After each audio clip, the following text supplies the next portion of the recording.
Boa noite a todos e todas. Vamos começar mais uma live hoje com o professor Walter Pomar, debatendo sobre a geopolítica internacional. Boa noite, Walter. Boa noite, Daniel. Boa noite quem está acompanhando aqui a live. Vamos esperar 2 minutinhos, Walter, que é o tempo que o pessoal entra, e aí a gente começa. Como é que eu posso divulgar aqui também? Eu te mando pelo WhatsApp o link. Faça isso.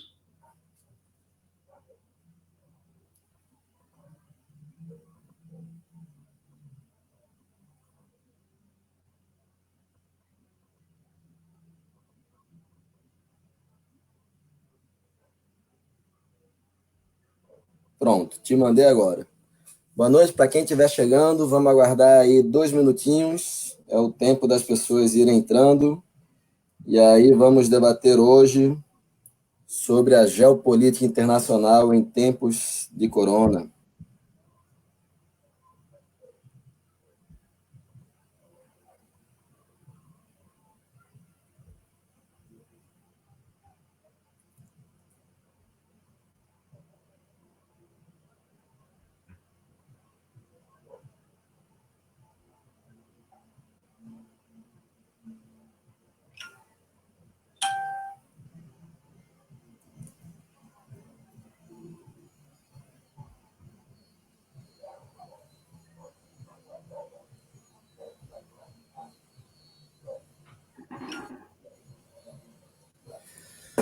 Vamos lá. Boa noite, Walter. Boa noite, Daniel. Tudo Estou bem? aqui ainda Hoje é... distribuindo. Me dá mais uns 2 minutinhos que eu termino de distribuir aqui. Tá bem. Peraí. Claro. Quem tiver entrado, vamos aguardar aí mais 2 minutos, só o tempo aí de divulgar a live. Quem puder também compartilha, curte, coloca no seu WhatsApp, no seu Face. Eu vou colocar aqui na transmissão ao vivo também qual é o link para quem quiser copiar e colar.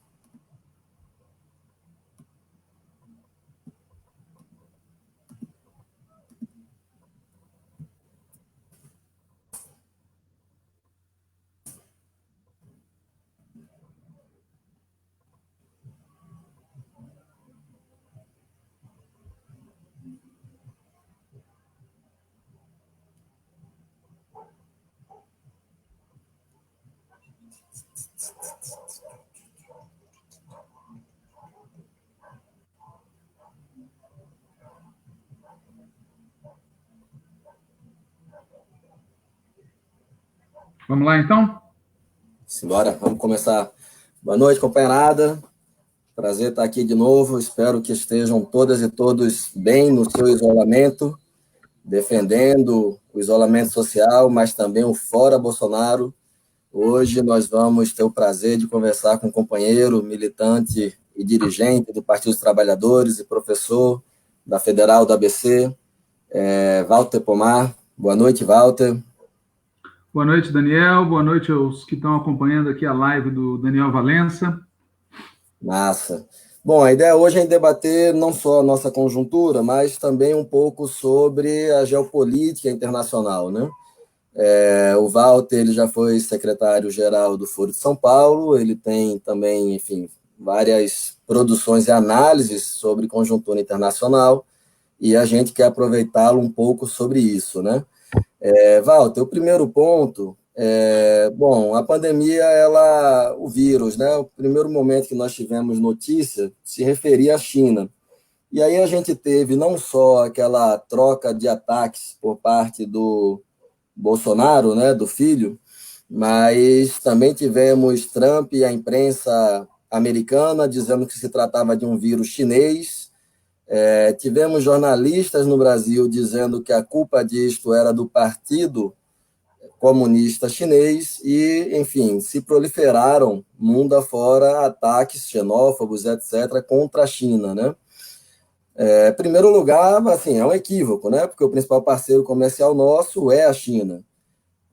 Segundo lugar, fica muito visível que há uma disputa geopolítica em que o Brasil aparece aí como uma linha auxiliar americana, né? Queria que você comentasse um pouco sobre, enfim, essas fake news e o que representa isso no tabuleiro internacional neste momento em que os Estados Unidos cada vez mais perdem força econômica e política, e a China cada vez mais consegue se ampliar, né, consegue crescer por esse espaço.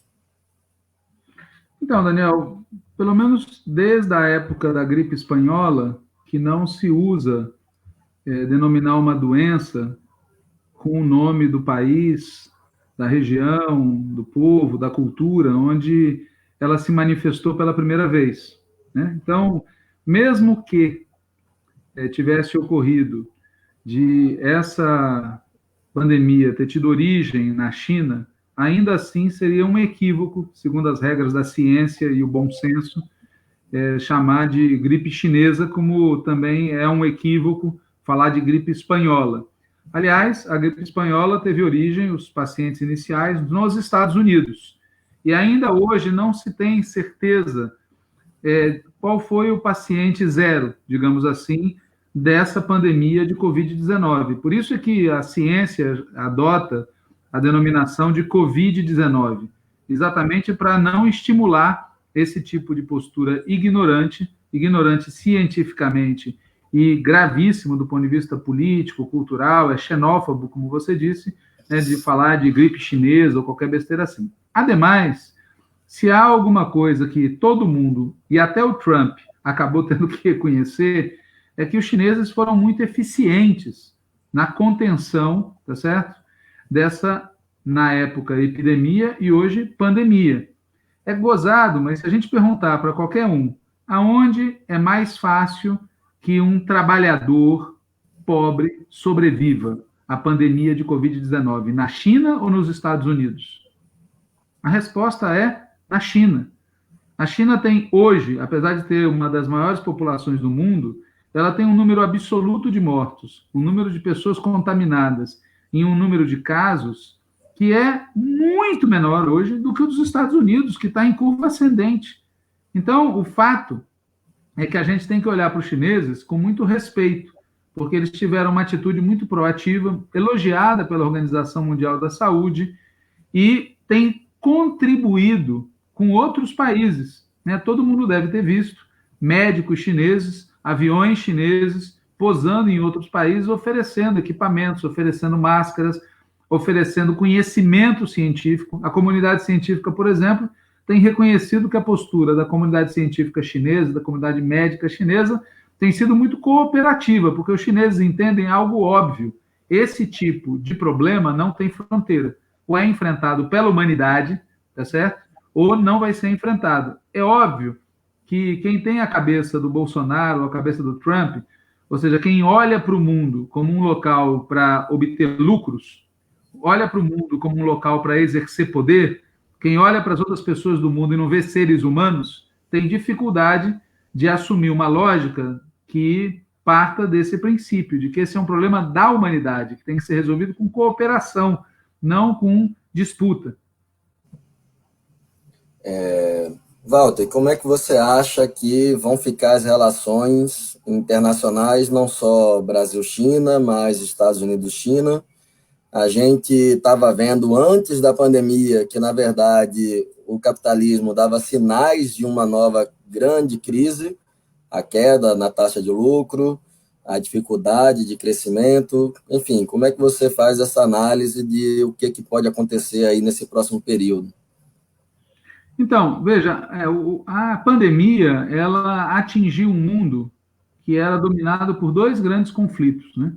O primeiro grande conflito diz respeito à dinâmica do próprio capitalismo. O capitalismo vinha experimentando uma situação em que as taxas de crescimento eram declinantes e as taxas de especulação financeira ascendentes.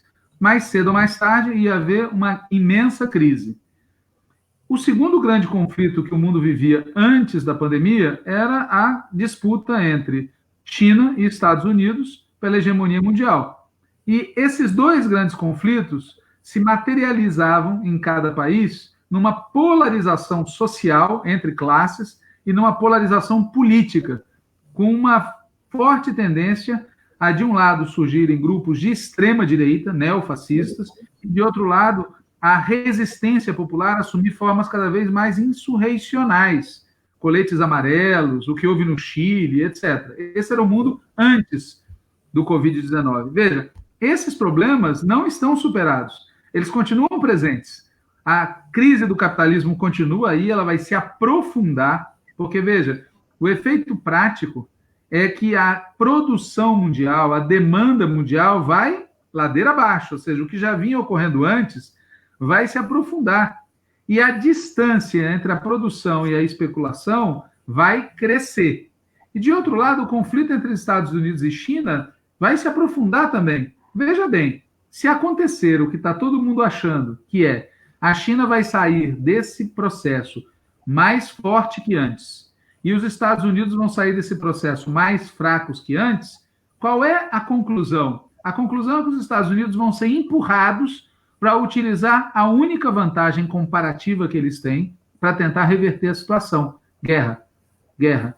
Então, a gente vê em âmbito mundial que o Covid, na verdade, ele faz aprofundar tendências que vinham de antes. E o mesmo acontece em cada país. Você veja o caso aqui do Brasil.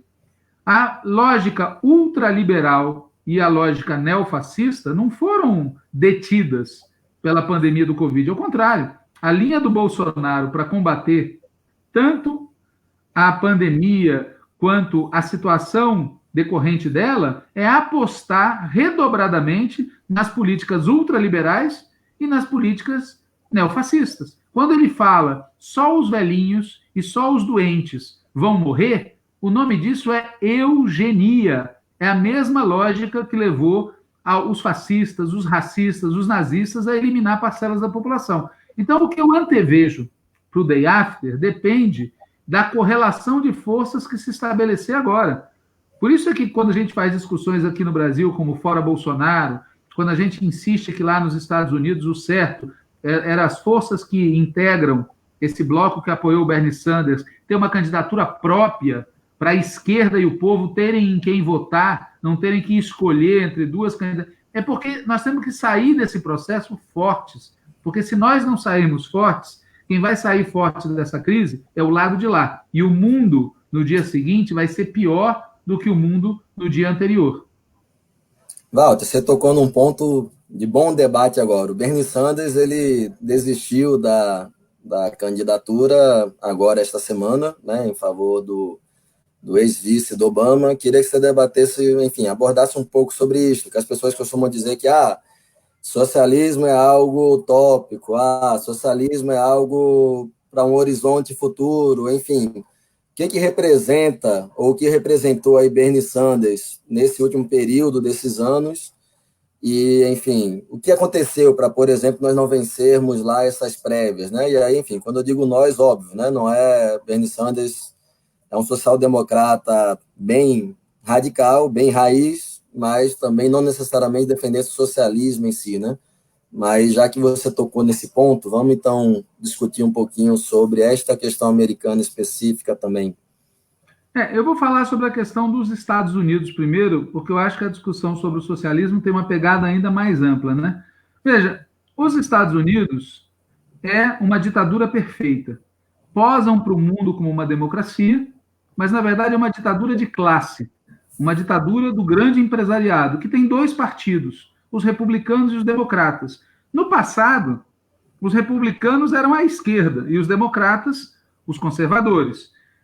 No século XX, a partir de um certo momento, se inverteu. Os democratas passaram a ser os mais progressistas, os republicanos os mais conservadores. Mas, na verdade, eles são a mão esquerda e a mão direita do mesmo corpo, da classe dominante. Claro que dentro do Partido Republicano, dentro do Partido Democrata, existem representantes vinculados aos setores populares. Por exemplo, o Tea Party, que era a ultradireita do Partido Republicano, e mesmo o Trump, representam a posição de certas camadas populares, dialogam com essas posições. E no Partido Democrata é o Bernie Sanders, que no período mais recente, como outros nomes no período anterior, expressavam o ponto de vista desses setores mais democráticos. A novidade é que a crise está tão profunda, a polarização está ficando tão evidente, que dessa vez, assim como na passada, quem expressou dentro do Partido Democrata as posições mais avançadas, mais populares, não foi um cara mais moderado, foi o mais radical que tinha à disposição, o Bernie Sanders. Alguém que se apresenta como socialista, ainda que, evidentemente, ele seja um social-democrata. Ele quer o socialismo no sentido social-democrata da palavra. Ele quer o Estado capaz de oferecer políticas públicas que permitam as pessoas viverem cada vez melhor, com mais qualidade, com mais bem-estar, com mais democracia. Muito bem. Só que o Partido Democrata, ele não foi feito para isso. É impossível uma candidatura radical, no sentido popular da palavra, vencer a disputa no Partido Democrata. Essa ilusão foi criada, em alguma medida, quando o Obama ganhou, e muita gente, equivocadamente, achou que o Obama expressava uma posição mais radical. Não era verdade isso. O Obama vai entrar para a história futura como o prêmio Nobel da paz que mais assassinatos cometeu, porque ele conseguiu emitir ordens executivas de executar pessoas que eram vistas pelos Estados Unidos como inimigos. Sem julgamento, ele matou milhares de pessoas, assinou milhares de ordens executivas. Mas ficou aquela impressão, por causa do Obama, de que era possível a esquerda vencer na disputa do Partido Democrata. Pois bem, o Bernie Sanders não conseguiu vencer a última. Se ele tivesse vencido, talvez ele tivesse ganho a eleição, talvez o Trump não fosse o presidente. E agora, novamente, ele é tirado da disputa por uma operação política da elite oligárquica que controla o Partido Democrata. Qual é o erro, na minha opinião? O erro não é defender o socialismo nos Estados Unidos. Isso é o acerto. O erro é não ter um partido independente ou uma candidatura independente que expresse as posições radicais. É um erro que lá a esquerda continue se abrigando dentro do Partido Democrata, achando que a melhor coisa que se tem para fazer é tentar fazer lobby. Esse equívoco tem que ser corrigido. O certo era o Bernie Sanders se inscrever como candidato independente e passar os próximos anos ajudando a construir um partido político democrático, popular, radical, tá certo? Para poder ter vida própria a classe trabalhadora e os setores populares na política dos Estados Unidos. É assim que eu vejo a situação. Massa. Já estamos aqui com mais de 100 pessoas acompanhando a gente. Quem estiver acompanhando, curte a live, compartilha, depois curte a página. Vamos aqui para os comentários, Walter, aí a gente volta para o debate. Companheiro Lázaro sempre nos acompanha, mandando um abraço para a gente. Boa noite, Lázaro. Kalina também. Valclemir, Fátima Oliveira, Natália Sena. Boa noite, Natália. Nosso antivírus, toda quinta-feira, 8 da noite, com Natália Sena e Walter Pomar. Davi Soares, boa noite, Davi. Companheira Natália Bonavides, nossa federal, acompanhando aqui a gente também. Natália Sena mandou a gente começar, começamos já tem tempo. Janete também dando boa noite.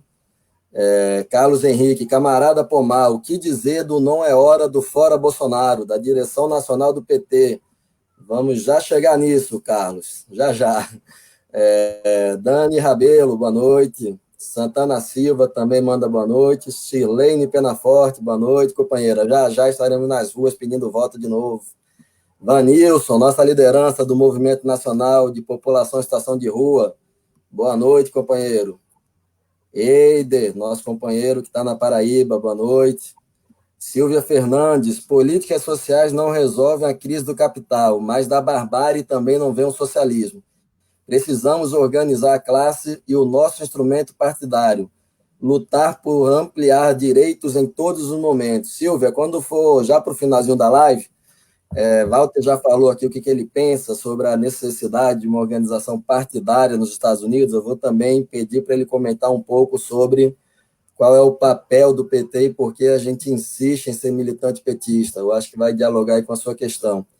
João Barra, grande João Barra da Cultura, boa noite, Walter, estamos juntos. Josane também manda boa noite. Pedrinho Mendes, nosso companheiro daqui da Cultura do Rio Grande do Norte, acompanhando. Boa noite, meu companheiro. Natália pergunta, comentar sobre o que vocês acham que vai se alterar na geopolítica mundial após a pandemia. Walter já entrou um pouco, mas eu acho que ainda dá para abordar mais.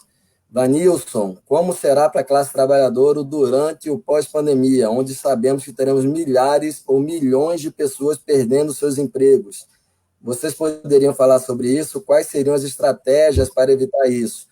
Inclusive, Walter está entre participa, né, do podcast Em Tempos de Guerra, a Esperança Vermelha, está disponível em todas as plataformas aí de podcasts, e Walter mandou lá no grupo que a gente está um gráfico mostrando um cenário terrível nos Estados Unidos de pessoas que entraram na situação de desemprego agora nessas últimas 2 semanas.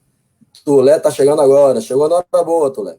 Alessandra manda boa noite, o Fora Bolsonaro, Eliane também, e o Temar, Pedro Mendes está acompanhando aqui com a gente. Vanilson coloca a necessidade da revogação da emenda constitucional 95, que ela veio para matar a população e para garantir os lucros, né, dos bancos e do mercado financeiro. Zulamar, nossa liderança lá de Ouro Branco, manda um abraço para nós. Milena, companheira Carmen também. É isso. Walter, se você quiser comentar essas questões que já chegaram, depois a gente parte para os outros comentários. Então, eu vou começar por essa questão da geopolítica, depois falar um pouco da questão do Bolsonaro e depois falar um pouco dessa questão da barbárie, né? Veja, vamos olhar para trás na história, né? A gente teve uma situação de crise nos anos 70, 1970. Dessa crise veio o mundo neoliberal. A gente teve uma situação de crise nos anos 30. Essa crise incide no que vai ocorrer depois, na Segunda Guerra Mundial. E a gente teve uma crise também no final do século XIX, que vai ser resolvida pela competição interimperialista e pela Primeira Guerra. Então, assim, o mundo que sai das crises, ele não sai da crise em si, ele sai do conflito entre as forças políticas e sociais que reagem à crise, que propõem maneiras diferentes de enfrentar a crise e que disputam sobre o que vai ser o mundo no dia seguinte. A crise em si, ela revela o quê? Um momento em que o capitalismo se expandiu muito e não está conseguindo ampliar a sua taxa de lucro. O que o capitalismo precisa fazer para voltar a ampliar a sua taxa de lucro? Ele precisa rebaixar o valor da força de trabalho e ele precisa destruir um pouco de capital acumulado. As guerras são ótimas para isso. E isso que está acontecendo agora também. A classe trabalhadora está tendo a sua remuneração esmagada pelo desemprego, pela redução dos salários, pela piora nas condições de vida, e, ao mesmo tempo, está havendo uma destruição, no sentido amplo da palavra, de ativos, desvalorização, perda de estoques.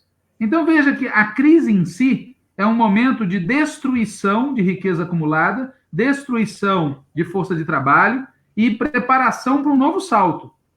Esse novo salto, ele vai se dar no mundo controlado por quem vencer. Por isso, é que é um erro aqueles que falam assim, vamos esperar a crise passar e depois... Não! É na crise que você disputa quem dominará no depois da crise. Por exemplo, foi durante os anos 30 e a primeira metade dos anos 40 que se estabeleceu uma correlação de forças no mundo que permitiu um certo equilíbrio entre o capital e o trabalho. Quem bate palmas para o estado de bem-estar social, para as libertações das nações oprimidas pelo colonialismo, quem bate palma para o desenvolvimentismo dos anos 50, quem bate palmas para as experiências socialistas que ocorreram no leste europeu, na China, no Sudeste Asiático, tem que entender que isso foi produto do conflito brutal que ocorreu no mundo nos anos 30 e na primeira metade dos anos 40. Então, nós temos que, neste momento agora, neste momento, não depois, travar a disputa sobre o day after. Aqui no Brasil, por exemplo, os liberais, os ultraliberais, os neofascistas, não estão esperando a crise passar. Eles estão aqui e agora tentando implementar as suas políticas, tentando criar um novo normal. Por exemplo, o novo normal vai ser o home office. O novo normal vai ser o ensino à distância. O novo normal vai ser uma série de mudanças que eles querem que se perpetuem depois. Eles, se puderem, vão achar que o novo normal vai ser menos movimento social, menos vínculo entre as pessoas, menos liberdade democrática, mais controle. Vocês imaginem o que eu ouvi o Dória comunicando, que para poder controlar a mobilização das pessoas, houve um acordo com as empresas telefônicas que estão vendo se as pessoas estão se mexendo ou não. Olha que maluquice, é capitalismo de vigilância, brutal, é coisa de filme de ficção científica, mas não é ficção, não é ficção. Então, ou bem a gente disputa aqui e agora, com muita força contra esses caras, ou bem o day after vai ser pior do que a véspera. Então, essa é a primeira coisa. E aí vem a segunda, que é o assunto Bolsonaro, né? Veja, para o Bolsonaro, essa pandemia é uma oportunidade. Ela é uma oportunidade. Porque, do ponto de vista da lógica dele, em primeiro lugar, a política que eles vinham adotando antes já era de destruição. A vantagem é que agora ele pode pôr a culpa pela destruição na pandemia ou na quarentena social, quando, na verdade, ela começou antes. Em segundo lugar, a política que eles vinham adotando antes já era de genocídio social. Quando um governo corta recursos que são indispensáveis para a sobrevivência do povo, ele está matando esse povo. E agora ele tem ajuda do vírus. Quando esse canalha fala que as pessoas têm que voltar a trabalhar, têm que se movimentar, quando ele vai passear em Brasília, põe o dedo no nariz e depois cumprimenta um velhinho, ele está agindo perfeitamente de acordo com esta lógica de os fracos que morram, só vão sobreviver os fortes. Então, era essencial, é essencial, continuará sendo essencial amanhã, que toda a esquerda brasileira diga: este governo tem que ser derrubado, encerrado, liquidado, o mais rápido que a gente puder. E nós temos que convencer o povo disso. O povo quer viver, claro, mas nós temos que dizer para o povo que uma das condições da sobrevivência é acabar com esse governo. É uma condição da sobrevivência econômica, social, política e de saúde pública. E é bom lembrar que esta crise do Covid-19 não será a última. Nós vamos ter outras pandemias. E, portanto, nós temos que ter um sistema público de saúde robusto, nós temos que ter moradias que tenham água, tenham saneamento para as pessoas poderem se limpar, se higienizar. E isso precisa de investimento público em grande escala. E como é que você vai ter isso se tem um oligopólio financeiro e um governo a serviço desse oligopólio financeiro? Então tem que ter vontade política da esquerda de compreender o tamanho da encrenca que a gente tem. Quando, por exemplo, o nazismo invadia a França, os que decidiram resistir não ficaram perguntando se isso era a opinião da maioria, se isso daí tinha uma pesquisa que dizia que devia fazer isso. Não. Tem horas em que tem que resistir. E a luta vai criar a maioria. A maioria não está dada no início. A necessidade é de lutar e não de aceitar. Aqueles que não se deram conta disso terminaram muito mal. São os que são derrotados, porque quem não luta é derrotado. Então é muito grave, na minha opinião, que no dia de ontem o Partido dos Trabalhadores, no seu Diretório Nacional, reunido, tá certo? Tenha por maioria decidido que nós vamos lutar pela vida do povo, que nós vamos lutar pelo emprego do povo, que nós vamos lutar pelo salário do povo, que nós vamos lutar pela renda do povo, que nós vamos lutar por tudo que o povo quer, mas que a gente não vai colocar em pauta, neste momento, o fim do governo Bolsonaro. Por que é um erro? Porque para conseguir tudo aquilo, é preciso acabar com o governo Bolsonaro. Eu repito aqui, e vou repetir quantas oportunidades eu tiver. O governador do Piauí, ontem, ao vivo, não foi na reunião fechada, disse: demorei para entender, mas finalmente entendi que o governo Bolsonaro quer o caos. Bom, se é isso, se além de miliciano, se além de extrema-direita, se além de neofascista, se além de entreguista, se além de liberticida, ele ainda quer matar as pessoas e quer o caos, e nós vamos ficar em dúvida sobre o que fazer? Então é muito grave. E, felizmente, o próprio Lula reconheceu no final da reunião, ele se absteve na votação e reconheceu no final que a resolução era insuficiente. Por quê? Porque um partido político tem que oferecer uma saída política. E o partido político, o Partido dos Trabalhadores, o meu partido, do qual eu sou do Diretório Nacional, não deu esse passo indispensável. Vai ter que dar, vai ser empurrado a dar. E se a gente não der, o grave é que alguém vai dar. E esse alguém não vai ser a esquerda. Porque não é assim, o PT não cumpriu o seu papel, vai vir um outro partido. Não. Se o PT, pela força que ele tem, não cumprir o seu papel, vai acabar mais cedo ou mais tarde a crise sendo resolvida ou pelo Bolsonaro, a favor dele, ou por outro setor da direita, contra o Bolsonaro, mas a favor do programa da direita. E aí eu entro na terceira questão, que é o problema da barbárie. Veja, a barbárie não é um futuro. A barbárie é o presente do país. A pandemia do coronavírus é uma demonstração cabal disso, que as condições em que vive o povo brasileiro são terríveis. Antes da pandemia, as pessoas já estavam morrendo em grande quantidade por doenças tratáveis. A tecnologia, a estrutura, o conhecimento, só que é um sistema em que se tira dinheiro do Sistema Único de Saúde, se transfere dinheiro do Sistema Único de Saúde público para o setor privado, se cortam os recursos, se cortam os médicos, se expulsam do Brasil os médicos cubanos, se faz de tudo para aumentar a barbárie. Então, o problema da barbárie não é uma escolha, nós vamos por aqui ou por ali. A barbárie está posta, porque a classe dominante brasileira ela decidiu construir um país baseada na superexploração do povo. É assim há séculos.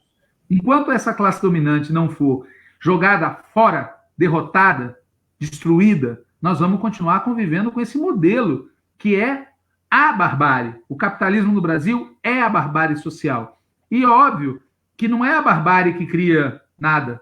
A barbárie cria a barbárie. É a luta contra a barbárie que nos permite colocar sobre a mesma alternativa. Aí a questão que está em debate é, na luta contra a barbárie capitalista, o que nós vamos colocar no lugar? Ontem, por exemplo, na reunião, eu vi vários companheiros com todo o coração do mundo, com toda a sinceridade do mundo, dizendo: precisamos de solidariedade, precisamos de Estado, precisamos de política pública. Só que precisa dizer que a gente precisa de socialismo, porque não dá para ter solidariedade num mundo organizado pela desigualdade. Não dá para ter política pública num orçamento que é controlado pelo setor financeiro. Não dá para ter Estado se quem manda nesse Estado são os capitalistas. Precisa de uma ordem socialista no país e no mundo. E é nos momentos de crise que a gente tem que falar isso com mais intensidade que nunca, porque nos momentos de crise as pessoas estão mais abertas a ouvir, porque elas estão percebendo que esta merda em que a gente vive não funciona a não ser para os ricos. É isso que eu penso. Walter, eu diria que não só os capitalistas brasileiros, né? Se nós pegarmos o exemplo da Bolívia, a Bolívia foi o país que mais cresceu nesse século XXI em toda a América Latina, tinha taxas de 5%, 7% todos os anos, e mesmo assim foi alvo de um golpe de Estado agora entre outubro e novembro do ano passado. A consequência foi que 36 pessoas foram assassinadas pelas forças estatais, pelas forças repressivas, logo após o golpe de Estado, e agora o país está numa situação delicadíssima, enfrentando não só coronavírus, mas também a dengue, chikungunya, enfim, é uma situação de calamidade terrível. Eu acho que nós não podemos ter dúvidas de que a crise é um momento de repensarmos qual é a sociedade que nós queremos, e sem dúvidas é a socialista. Bom, já estamos aqui com mais de 160 pessoas acompanhando a gente. Quem puder, curte, compartilha aí a postagem. Eu vou ler mais alguns comentários e aí a gente volta para você, Walter. Muita gente mandando boa noite. Lázaro pergunta se você poderia comentar a presença de Tulsi Gabbard na política estadunidense, por favor. Recebemos saludos desde Bolívia. Abraços para a nossa Bolívia. Vamos ver quem mais. Natália Bonavides nos manda um queridos. Valeu, Natália. Cheiro. Caio te pede para comentar o Representa, Walter. Quem não é do PT não deve estar sabendo muito bem o que é, mas, enfim, se você puder comentar depois. Estão vindo aqui abraços do Ceará, de Santa Catarina, fora Bolsonaro. Vamos ver o que mais. Parece que o Sanders sinalizará que tudo passa por um processo e que a transição para o socialismo se realiza do Estado social e não do Estado liberal. Essa é também uma boa questão a ser comentada. Como seria essa transição? Abraços do Ceará também, de São José dos Campos. Enfim, são muitas boas noites aqui para nós. Comentar sobre as ações de assistência social relacionada à Covid-19. E aí é sempre bom nós lembrarmos que Bolsonaro, em 18 de março, anunciou, entre aspas, uma ajuda de R$200 para a classe trabalhadora informal brasileira. Foi a partir da luta das esquerdas da companheira Natália Bonavide, dos demais deputados, deputadas do PT, do PSOL, dos partidos de esquerda, que nós conquistamos essa renda mínima, renda básica, né, emergencial de 600 ou 1.200 reais, e mesmo assim Bolsonaro ainda quer se apropriar, né? Bom, o Thomas coloca, não podemos esquecer que Mandetta é um bandido que quer implementar a telemedicina, acabar com o SUS, beneficiando as empresas privadas, como também foi o mentor principal em acabar com mais médicos. Thomas, Mandetta não só foi mentor de acabar com mais médicos, como votou favorável à emenda constitucional 95, que tirou 21 bilhões da saúde, votou favorável ao golpe de Estado contra Dilma, porque a situação é tão caótica nesse governo que até quem tem um mínimo de racionalidade passa a ser algo, enfim, interessante, né? Mas de maneira alguma representa qualquer projeto de esquerda. Tem um bolsominion aqui dando audiência para nós, que bom, compartilha aí entre seus amigos, vê se aumenta o nosso alcance, também se alguém percebe que está do lado errado. Saudações socialistas. Chegaram essas questões por enquanto, Walter. Se você quiser comentá-las. Vamos lá. Veja, eu vou falar um pouco sobre a questão do Mandetta, que eu acho que é a que tem mais importância política imediata. O Bolsonaro é tão cavernícola, é tão fundamentalista, é tão bizarro, que perto dele o Mourão parece um cara sensato e o Mandetta parece um cara legal. Só que é só aparência. Primeiro tem tudo isso que foi dito aqui, quer dizer, o Mandetta foi um dos que participou do golpe contra a presidenta Dilma, um dos que aplaudiu a condenação e prisão ilegais de Lula, um dos que participou, tá certo, dessa operação para fazer do Bolsonaro presidente da República, é um cara da tradição privatista, é um cara do DEM, é um cara que no Ministério da Saúde vinha operando a destruição do Sistema Único de Saúde, e mesmo na questão do combate ao coronavírus, as posições que ele defende não são boas. Vou me focar numa única questão. O Bolsonaro anunciou, né, a grande questão que ele colocou como incorreta no combate ao coronavírus foi a ideia do isolamento horizontal. O Bolsonaro diz, a gente precisa de isolamento vertical, ou seja, isolamento só para os maiores de 60 anos e para aqueles que tenham 2 ou mais morbidades, né? São pessoas que têm comorbidades. Muito bem.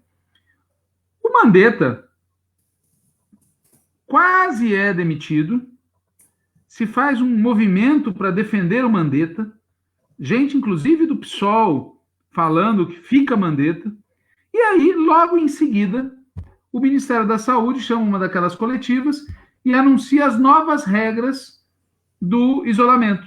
E aparece entre essas regras um tal de isolamento seletivo. E aí a gente descobre que o Ministério da Saúde está recomendando que naquelas cidades onde haja um determinado número de vagas ainda não ocupadas nos leitos hospitalares de tratamento intensivo, nessas cidades não precisa ter um isolamento mais amplo.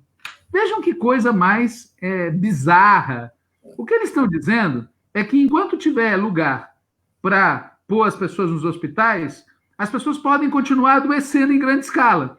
E aí depois, quando tiver tudo lotado, aí a gente vai tomar as medidas preventivas. Alguém consegue entender essa posição? Pois foi essa posição que o tal Mandetta, o herói que tinha que ser defendido em nome da racionalidade da saúde contra o Bolsonaro, foi essa posição que o Ministério do Mandetta defendeu. Então, vejam, nós estamos diante de uma farsa, uma contraposição entre 2 posições que são ruins. É a famosa lógica do bode na sala.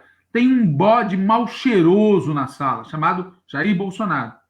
Aí você tira o bode mal cheiroso da sala, a sala parece que fica grande. Mas não. Na verdade, o Mandetta e sua política não são a solução adequada para enfrentar o tema do coronavírus. Não apenas por tudo que ele fez antes, que é bom a gente sempre lembrar, quem debilitou o Sistema Único de Saúde no país foi a turma do Mandetta. Todos aqueles que defendem a privatização. E é por isso que a gente tem menos condições hoje de enfrentar. Sem falar do fato, que não é menor, que esta doença, que esta pandemia, ela tem um corte de classe que não ficou evidente no início, porque como ela foi originária fora do continente, ela primeiro atingiu pessoas dos setores médios e dos ricos, porque são as pessoas que viajam ao exterior ou que têm contato maior com quem viaja ao exterior. Por exemplo, a comitiva do Bolsonaro. A maior parte dos infectados do Distrito Federal, num certo momento, estavam nessa comitiva. Só que agora está acontecendo o óbvio.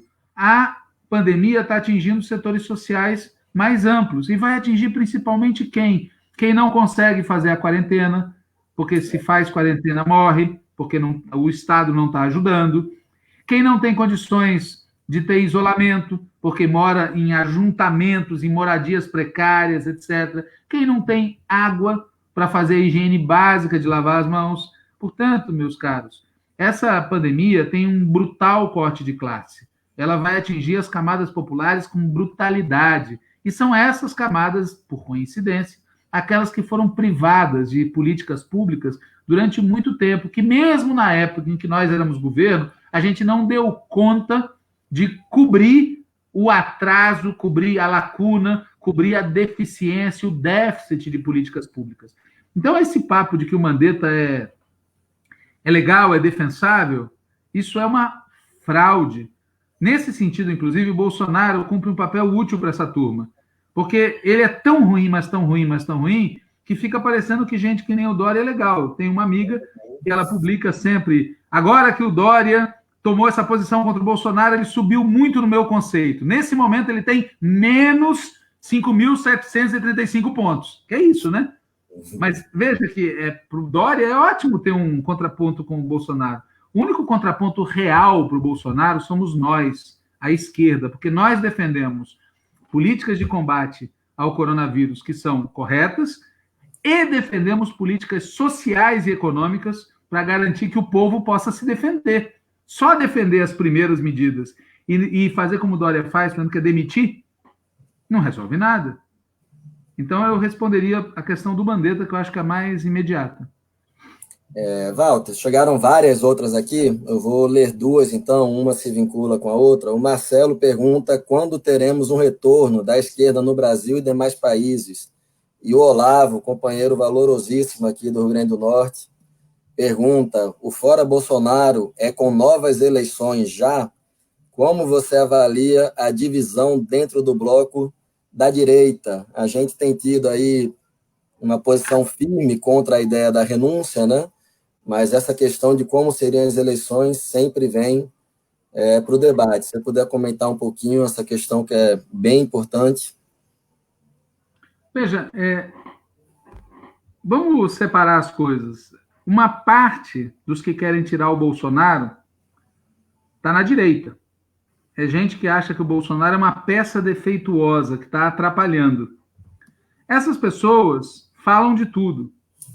Elas falam em golpe, elas falam em tutela, elas falam em parlamentarismo informal, e elas, inclusive, flertam com a ideia do Bolsonaro ser afastado por razões de saúde, por razões de crime, por impeachment, e o Mourão assumir.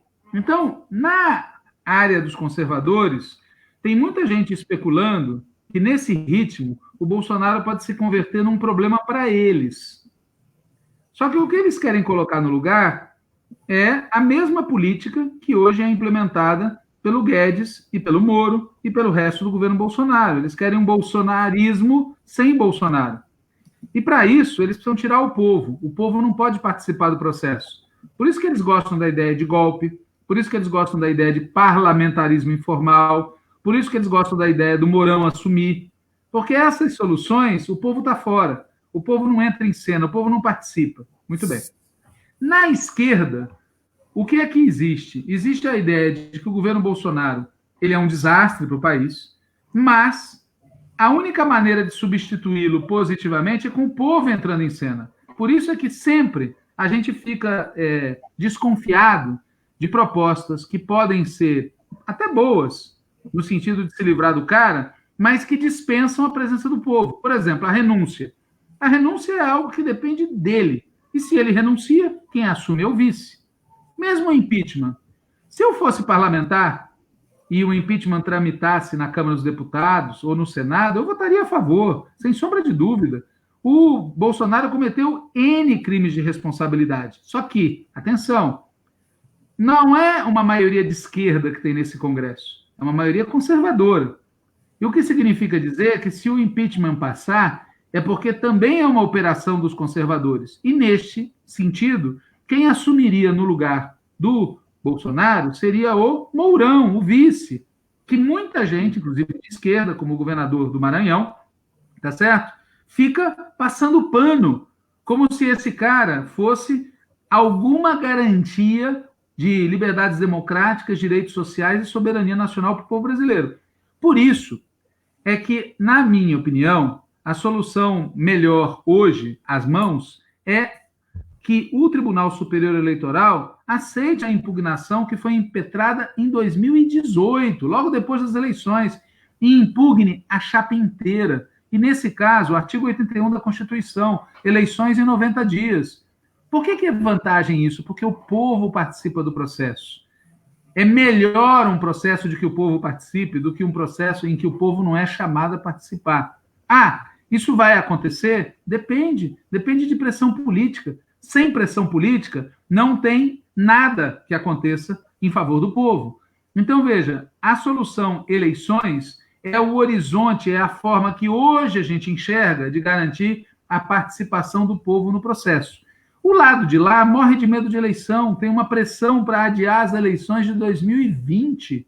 Ora, mas se eles se acham no direito de adiar um processo eleitoral, por que a gente não pode se achar no direito também de propor a antecipação do processo eleitoral? O Bolsonaro precisa governar mais 2 anos para destruir mais ainda o país, para aí o povo se dar conta. É gozado, inclusive, que às vezes tem gente que argumenta assim: não é hora de falar do fora Bolsonaro, porque o povo ainda não se deu conta. Ah, quer dizer que nós vamos esperar ficar pior para aí a gente falar? Quanto pior, melhor? É essa a ideia? Eu acho exatamente o contrário. Nós que já temos absoluta certeza de que não dá, que isso é o suicídio coletivo, e nós não queremos Jim Jones, nós temos que falar, tem que antecipar as eleições. É o método mais democrático que está à nossa vista hoje. Maravilha. Já estamos aqui com 220 pessoas nos acompanhando, Walter. Que maravilha. Vamos voltar um pouquinho para a geopolítica internacional. A gente está falando de Estados Unidos, China. Há 2 semanas, os Estados Unidos tomou a posição de que o governo venezuelano seria um governo narcotraficante. E na semana seguinte deslocou tropas para combater o narcotráfico na região.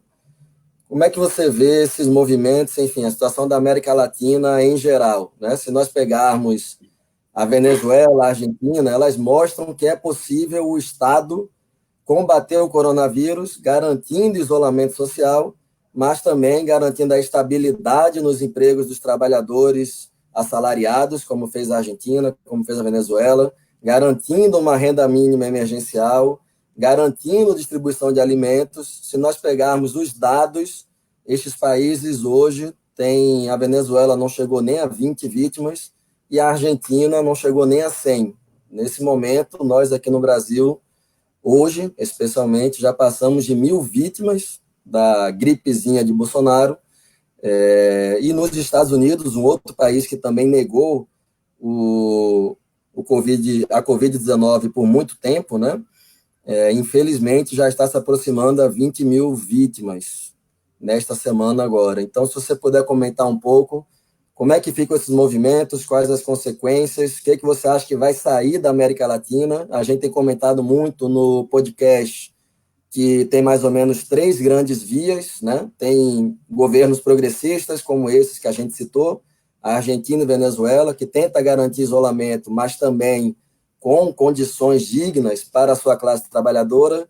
Tem governos neoliberais que asseguram isolamento a partir da força, e, enfim, não asseguram nenhuma condição de vida para as pessoas, Colômbia, Bolívia, etc. E tem o governo, né, do bolsonarismo, que, na verdade, não só não assegura condições de vida para a classe trabalhadora, como literalmente atua deliberadamente contra o isolamento e, como você já ressaltou no início da live, com interesse apenas de gerar o caos e poder partir para uma alternativa ainda mais extrema à direita, né? Então, se você puder comentar um pouquinho, Walter, sobre esta conjuntura latino-americana.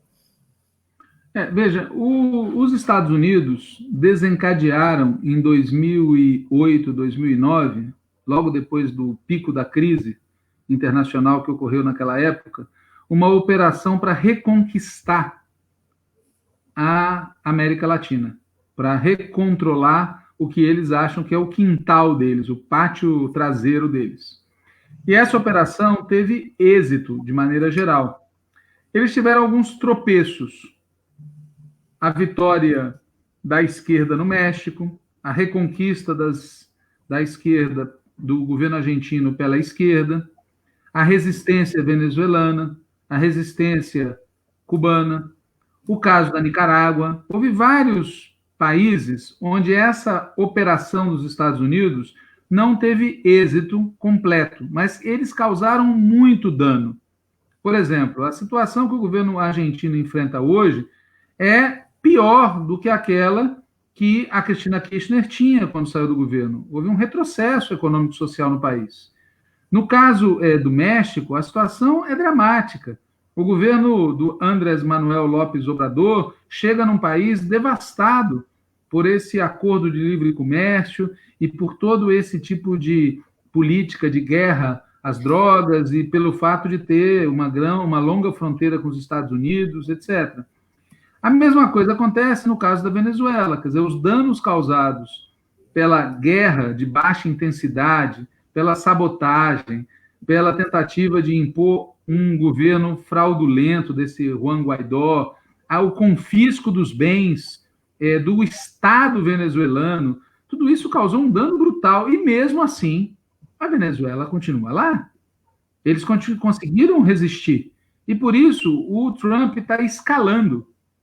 Essa escalada obedece, na minha opinião, a vários fatores. Primeiro, a proximidade das eleições, né? Os Estados Unidos têm uma elite doentia, que tem uma lógica de xerife. Eles gostam de dar tiro. Eles acham que o problema do mundo se resolve com policiamento. E essa ideia de mobilizar forças armadas e conseguir uma guerra numa véspera de eleição já se demonstrou várias vezes, é um recurso, é um instrumento de campanha eleitoral. Então, tem esse elemento. O segundo elemento é que eles querem aproveitar a situação da pandemia para atacar a Venezuela no momento que a Venezuela está tendo que enfrentar um outro adversário poderosíssimo, que é a própria expansão do Covid-19. Um terceiro fator é que eles estão preocupados, os Estados Unidos está preocupado com o day after. Eles sabem que se as coisas continuarem como estão, a força dos chineses no dia seguinte vai ser maior do que é hoje. E por isso, os Estados Unidos têm que tentar liquidar a fatura agora, porque senão eles não vão conseguir liquidar depois. Por isso, o risco de guerra, na minha opinião, de invasão militar, de algum tipo de sabotagem, é imensa nesse momento. É o momento mais perigoso. Não é, como algumas pessoas pensam, um momento em que todos os povos do mundo, todos os governos do mundo, todos os partidos vão se dar a mão e vão dizer somos todos humanos e vamos nos unir contra o vírus. É o contrário. A classe dominante vai usar esse momento para vir para cima com tudo. Então, a gente tem que aumentar a solidariedade à Venezuela e perceber que o risco de guerra é maior hoje do que no passado recente. Walter, chegaram várias mensagens aqui, perguntas. Tem uma que fala se não seria ilusão confiar no TSE. Aí depois que você responder, a gente vai para a rodada final sobre a geopolítica internacional. Já estamos aqui com 216 pessoas acompanhando a gente. Quem puder, curte aí a postagem, compartilha. Veja, eu não estou propondo confiar no TSE. Eu estou propondo que nós temos que acabar com o governo Bolsonaro. Se a gente tiver força, eu preferia que a gente fosse lá no Palácio do Planalto e retirasse o cidadão, tá certo? Seria o melhor cenário do mundo. Agora, nesse cenário, o dia seguinte seria o quê? Convocação de eleições para o povo poder decidir quem vai governar o país. Então, em qualquer dos caminhos que a gente tem hoje, tá certo? Nós vamos apontar para o país, queremos uma solução democrática, vamos para as eleições. E o que nós estamos dizendo é que no TSE já está lá, desde 2018, uma impugnação apresentada por nós contra a fraude eleitoral cometida pelo Bolsonaro. Não é alguma coisa inventada agora. É uma coisa que nós impetramos lá atrás e que o TSE está sentando em cima, para não usar uma expressão mais chula, tá certo?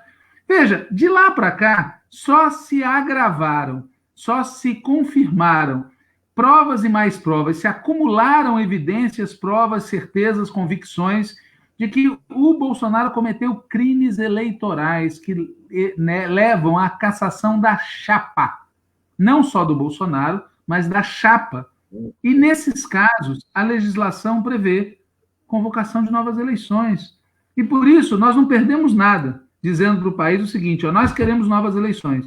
E a solução mais rápida para isso já está na mesa, não precisa ser inventada. Ó, outra solução é apresentar uma emenda à Constituição. Outra solução, há várias possibilidades, mas nós temos que colocar esse horizonte. Ele vai se materializar? Não sei, assim como a gente também não sabia, tá certo? No início dos anos 80, que nós íamos chegar em 83, 84 fazendo campanha pelas diretas já. Como a gente também não sabia que essa campanha ia ser derrotada. Como a gente também não sabia que a gente não ia ter eleição em 88, porque a eleição foi adiada um ano por conta dos acordos feitos pelos conservadores do Congresso. Mas nós nunca deixamos de apontar para o povo brasileiro que o povo tinha que reconquistar o direito de eleger pelo voto direto o seu presidente da República. Portanto, neste momento, faz parte da nossa ação contra o governo Bolsonaro apontar uma saída democrática. Nós queremos que aqueles que chegaram ao governo pelo caminho da fraude sejam afastados. Não só porque eles chegaram por este caminho, mas também porque eles são do mal, com L, não com O. Eles são do lado mal da força. Beleza. Estava olhando aqui, Walter. Venezuela, na verdade, teve até agora apenas 9 vítimas. Cuba teve 15 vítimas e o Vietnã, nenhuma vítima até este momento. Queria que você comentasse um pouco, que a gente já parte para a nossa questão final. Chegaram várias perguntas aqui. Tem uns bolsominions também nos acompanhando aqui, dando audiência para a gente. Bolsominions entre nós. Quem sabe alguma coisa eles consigam escutar, né? Queria que você comentasse um pouco, Walter, sobre como tem sido, enfim, nos governos socialistas, como tem sido o enfrentamento à pandemia, o que você faz dessa avaliação destes demais países, mas muito mais do que isso, né? Você tem colocado o tempo todo nesta live, mas nas outras, que nós precisamos superar o capitalismo, superar esse modo de produção, e se nós, enfim, percebermos bem, é um sistema que produz tanta riqueza, e se a gente quiser descer agora na farmácia para comprar um álcool em gel, nós não vamos conseguir. Então, é um sistema que realmente não responde às necessidades da humanidade. Queria que você comentasse um pouco isto. Como é que está se é possível fazer essa distinção entre a reação em países como Cuba, etc., e países, né, capitalistas ocidentais, bem como pelo que a gente deve lutar, né? Qual é essa nova ordem mundial que deve surgir? Muita gente está dizendo que depois da crise vai vir o novo, mas qual é o novo que nós, da classe trabalhadora brasileira, da esquerda, socialista, o que nós devemos defender daqui para lá? Veja, primeiro, essa pandemia não vai ser a última. A gente vive numa sociedade interconectada, em escala mundial, isso vai continuar assim, e não é ruim que continue assim. Nós somos parte de um mesmo planeta, uma mesma espécie, temos interesses comuns, e é útil que haja essa interconexão. Só que essa interconexão tem um preço, tá certo? Viver em grandes cidades tem um preço, aglomerados humanos tem um preço. E este preço pode ser pago de diferentes maneiras. A maneira capitalista é destruição do meio ambiente, destruição dos seres humanos, e quando vem as crises que decorrem dessa vida complexa que a gente tem hoje, quem paga são os pobres, são os trabalhadores, são os lascados. Esse é o problema. Então, veja, o mundo enfrenta problemas, enfrenta dificuldades, enfrenta crises que podem ser solucionados de várias maneiras. A maneira capitalista de solucionar os problemas coloca o mundo cada vez mais na beira do abismo, sob qualquer aspecto. Por isso é que a gente tem dito que os grandes problemas que a humanidade enfrenta não podem ser resolvidos em benefício por uma ordem social controlada por 500 grandes empresas e seus proprietários e por meia dúzia de estados poderosos. É preciso uma outra ordem mundial e é preciso uma outra ordem social, organizada pela ideia da igualdade entre as pessoas. Todo ser humano tem direito à vida. E é possível isso. É plenamente possível isso. A dificuldade, aquilo que é uma dificuldade que se coloca entre a vida e a felicidade e o que nós temos hoje, é o capitalismo. É a maneira de organizar a sociedade em função do lucro, em função dos interesses de uma minoria, esse culto à desigualdade social. O Gregório do Vivier fez uma dessas apresentações que ele faz, em que ele reproduziu um desses jovens iupes do mercado financeiro explicando como ganhar dinheiro quando há sangue nas ruas. Cara, esse cara tinha que ser preso, porque ele é um psicopata, um sociopata, um cara que, no meio de uma pandemia, fala explicitamente. É que nem o Madeiro, né? O dono do Madeiro. Não, só vão morrer 7, 8 mil pessoas. Mas só vão morrer 7, 8 mil pessoas de outra classe social, né? É isso que passa pela cabeça dele. Ele está errado, porque não é só de outra classe social, mas é isso que passa na cabeça dele. Essas pessoas não são gente. Então, nós temos que ter uma outra ordem social, certo? Temos que lutar por outra ordem social. E o primeiro passo para fazer isso é de uma simplicidade muito grande. Vamos nacionalizar o setor financeiro no mundo inteiro, a começar aqui no Brasil. Nós temos que colocar isso na pauta, nacionalizar o setor financeiro. As pessoas ficam falando, vamos aumentar os impostos, ok. Vamos suspender o pagamento da dívida, ok. Vamos rebaixar os juros, ok. Mas vamos resolver o problema de uma vez?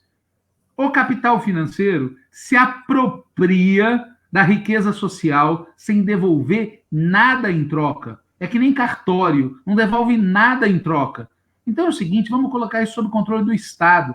Na China, tá certo? Que é o exemplo que as pessoas citam o tempo todo, etc., o setor financeiro é, na essência, público-estatal. Isso permite aos chineses controlarem a dinâmica da economia. E vocês notem que no momento da crise, o Estado chinês agiu para proteger a vida de todo mundo. E agiu com força, não ficou em dúvida sobre o que fazer.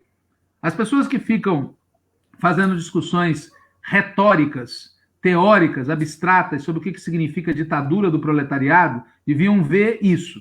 Nos momentos de caos, quem é o regime social, qual é o regime político e social em que um trabalhador tem mais chances de sobreviver?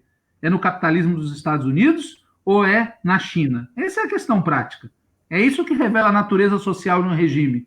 Aonde que os pobres têm mais chance de morrer? Aonde que os trabalhadores têm mais chance de morrer na hora que acontece uma situação dessas? Então, do meu ponto de vista, os regimes que existem em Cuba, no Vietnã, na China, não são a quinta maravilha do mundo, tem milhares de problemas, não são o fim da história da humanidade, nada disso, mas são superiores a uma ordem social baseada na propriedade privada dos grandes meios de produção e no controle do Estado por esses proprietários de meios de produção. É nesse sentido que o tema do socialismo precisa ser posto na prática na vida das pessoas. A gente precisa debater isso. E não depois, é agora, porque depois vai ser tarde demais. A lógica dos capitalistas é sair dessa crise com mais capitalismo. Então, nós temos que lutar para sair dessa crise com socialismo e não com mais capitalismo. Massa, Walter. Bom, chegaram várias perguntas e questões aqui.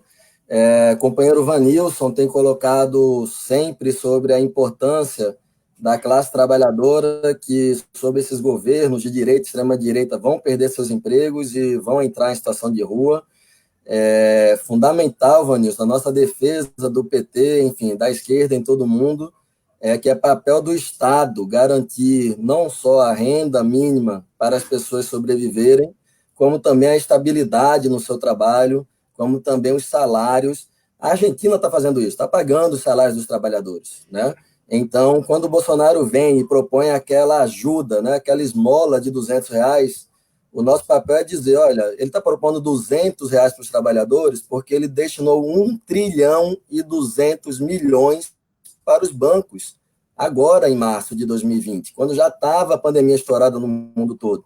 Então, a gente tem que, sem dúvida alguma, defender um programa político que garanta a vida, a saúde, mas também as condições de sobrevivência da classe trabalhadora, né? E aí dizer da importância do movimento nacional de população em situação de rua aqui no estado, está fazendo uma campanha belíssima de apoio à população em situação de rua. Quem quiser depois contribuir, a gente passa o contato do Vanilson, etc. Chegou também uma questão aqui, Walter, eu acho que com essa daí você já pode partir para o encerramento. A gente tinha combinado 1 hora de live, né? Tem 200 pessoas acompanhando a gente, mas já estamos com 1h10, já deve ser a 4ª ou 5ª live sua hoje, então, enfim, tem que descansar também. Foi perguntado aqui para nós sobre a situação do PT no TSE, que você comentasse um pouco aquela ação para extinguir o registro partidário do PT, e aí eu aproveito para trazer de novo aquela discussão que você tinha falado sobre o Partido Democrata americano, né, de que é um erro das classes trabalhadoras americanas insistir em uma construção partidária que não é dos trabalhadores. Foi falado aqui também como fazer a união da esquerda, se Ciro Gomes continua batendo no PT e em Lula. Enfim, eu acho que dá para terminar esse debate falando de o porquê o Partido dos Trabalhadores é tão fundamental para a classe trabalhadora brasileira. Eu vou, inclusive, colocar aqui nos comentários o link para quem quiser se filiar após a sua resposta, ficar à vontade ainda nesta noite. Pode ir lá, Walter. Ok, veja, primeiro, quando a gente discute unidade da esquerda, nós temos que tirar o Ciro Gomes dessa discussão. O Ciro Gomes não é de esquerda. Ele já demonstrou isso inúmeras vezes. E vamos nos focar num exemplo simples. Na eleição de 2018, o cidadão foi para Paris no segundo turno, voltou na véspera do segundo turno e não declarou voto na campanha do Haddad. Então, veja bem o seguinte, este cidadão não merece respeito, porque, diferente do Brizola, diferente de outros, inclusive tucanos, que em 2018 disseram fascismo não, e ele não teve esse gesto, que era só dizer, vou votar no Haddad para derrotar o fascismo. Não teve esse gesto, não saiu da boca dele uma convocação. Então, este cidadão não merece respeito. E é bizarro as pessoas insistirem em dizer unidade da esquerda com o Ciro. Não existe, o Ciro não é de esquerda. Segundo lugar, quem não quer unidade é o Ciro. Quantos gestos o PT já fez? Quantos gestos o Lula já fez? Agora, o Haddad, o Boulos, aceitaram assinar o manifesto com o Ciro. Não existe um veto a ele. Ele não é de esquerda, mas não existe um veto a ele. Só que ele se dedica a espancar o PT e o Lula porque, na verdade, ele quer ser a alternativa da classe dominante. Ele queria estar no lugar do Bolsonaro. Ele tem uma visão autoritária sobre política. Ele é um coronel. E as pessoas ficam, tá certo? Tratando. Ele é um coronel da política, queria se oferecer para estar no lugar do Bolsonaro e ele ataca o PT para ver se recupera a simpatia da classe dominante. Então, eu sei que tem muita gente de esquerda que se ilude sobre o Ciro Gomes. Mas o Ciro Gomes, na minha opinião, é um irrecuperável, porque foram dadas a ele inúmeras chances para se comportar como um democrata, não como alguém de esquerda, como um democrata. Mas ele não consegue. É aquela fábula do escorpião e do sapo. Ele não consegue, da natureza dele, tá certo? Se colocar a serviço do que há de pior hoje na sociedade brasileira para atacar a esquerda. Número 1. Número 2. Esse processo que está sendo movido pedindo a cassação da legenda do PT não deve ser subestimado pelos petistas. Tem muita gente que acha, não, isso não vai dar em nada. Eu ouvi esse mesmo papo na época do processo contra o Lula. Não, isso não vai dar em nada, imagina que vão condenar o Lula, imagina que vão prender o Lula. Não, nós já devíamos ter aprendido, né? Então, assim, não deve ser subestimado. Em segundo lugar, as pessoas têm que ler o processo. Porque muita gente fica dizendo que o processo diz respeito a algo que o processo não diz. Existe um pedido feito por um deputado do PSL, pedindo a cassação da legenda do PT, por uma série de motivos. Porque o PT seria uma organização criminosa, porque o PT não presta contas à justiça eleitoral dos seus gastos, porque o PT teria recebido dinheiro de Angola. E aparece um quarto motivo, que seria um suposto pagamento feito a publicitários que trabalharam para o PT, pagamento esse feito numa conta na Suíça. O vice-procurador eleitoral, ele descartou os 3 primeiros motivos. Ele fala, isso da organização criminosa é besteira, isso de não prestar contas é besteira, isso do dinheiro de Angola é besteira. Ele descarta isso, ele se focou no último pedido. Por que ele se focou nesse último pedido? Porque, neste caso, um empresário falou que pagou. Um publicitário confirmou que recebeu. E aparecem os depósitos numa conta bancária. Então, é uma história redondinha, entendeu? E ele mandou fazer oitivas. Ou seja, ele mandou reconfirmar os depoimentos, levantar as provas, etc. É muito grave, na minha opinião. Porque eles estão criando um caminho para tentar caçar a legenda do PT. Eu acho que a gente tem que partir deste princípio e não achar que é distração. Eu ouvi gente falando, isso saiu na véspera do dia limite para filiar a gente ao PT, porque querem impedir que as pessoas se filiem ao PT para disputar as eleições de 2020. Gente, o objetivo de caçar a legenda do PT é muito mais importante do que a eleição de vereadores e prefeitos em 2020. A direita daria tudo para destruir o Partido dos Trabalhadores. E aí eu vou para o último ponto. Veja, o PT é o maior partido que a esquerda brasileira já conseguiu construir ao longo de todo o século XX. Ele é maior do que foram todos os partidos comunistas que existiram no século XX. Ele é maior do que o Partido Trabalhista, ele é maior do que o Partido Socialista, ele é maior do que todas as organizações. É uma organização de massa, com 2 milhões e trololó de filiados, com força no movimento sindical, no movimento popular, no movimento estudantil, na juventude em geral, nas mulheres, nos negros, nos indígenas, nas populações, nas periferias, na luta contra o racismo, na luta da classe trabalhadora. É um perigo para a elite. Veja, eu posso gostar mais ou menos das decisões que o PT toma aqui ou ali, mas o PT é o instrumento político que a classe trabalhadora construiu para enfrentar a ordem política, econômica e social que oprime os trabalhadores. Então, do ponto de vista histórico, a classe dominante quer acabar com a gente. E do ponto de vista histórico, nós temos que defender o direito da classe trabalhadora a ter uma organização de massa, uma organização democrática e uma organização socialista. E no momento histórico que a gente vive, o nome dessa organização é Partido dos Trabalhadores. É a única? De jeito nenhum. Tem outras organizações de esquerda no Brasil, todas muito legítimas, todas muito necessárias, mas nenhuma delas tem o peso e a influência que o PT tem. Por isso, lutar pela existência do PT e lutar para que o PT adote a linha política correta é uma necessidade inescapável para quem quer derrotar o Bolsonaro, para quem quer defender a soberania nacional, para quem quer defender direitos sociais, para quem quer defender liberdades democráticas e, evidentemente, para quem quer lutar pelo socialismo. Então, eu vejo, de um lado, isso, ou seja, historicamente o PT é necessário, e vejo, de outro lado, que para a classe dominante, destruir o PT é uma necessidade também. Por isso é que, pelo menos aonde eu aprendi a fazer política, é muito importante a gente ver o que o outro lado quer. O outro lado quer o pescoço do PT, então tem um grande motivo para defender o PT. Muito bom. Como eu imaginava, vou postar de novo o link para quem quiser se filiar ao PT após essa resposta.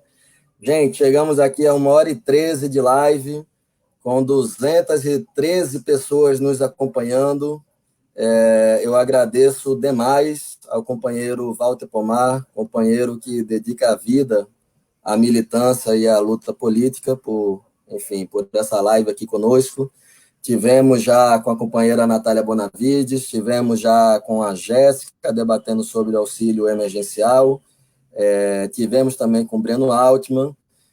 Como eu postei aqui, quem quiser se filiar ao PT, quem quiser acompanhar, todas as quintas tem o programa Antivírus, onde o companheiro Walter, a companheira Natália Sena debatem a conjuntura. Eu acabei de postar aqui o link também. Jornal Página 13, não é isso, Walter? Todas as quintas, 18 horas. Não, a gente faz às 19 até às 20. Excepcionalmente, a gente pode fazer no outro horário. Por exemplo, ontem, como o Diretório Nacional do PT terminou muito tarde, a gente fez às 9 às 10 da noite. Mas o horário é das 19 às 20, das 7 às 8 da noite. E mesmo assim, a essa hora ainda deu 200 pessoas acompanhando ontem. Foi excelente. Quem quiser também, quem gostar de podcast, tem um podcast em Tempos de Guerra Esperança Vermelha, comandado pelo professor Patrick Araújo. Toda segunda e sexta-feira ele está disponível aí no Spotify, nas demais plataformas. E é isso, gente. Quem não curtiu ainda, curte essa publicação, curte a página. A gente vai estar ou aqui na página do Face ou na página, no perfil do Instagram, Daniel Valenca PT, fazendo lives todas as terças e sextas-feiras, 18 horas, debatendo conjuntura, debatendo a necessidade do isolamento social para combater a pandemia, mas antes de mais nada, debatendo a necessidade do Fora Bolsonaro, da construção do Partido dos Trabalhadores e de um país e de um mundo socialista. É isso. Muito obrigado, Walter. Muito obrigado a todo mundo que nos assistiu até agora.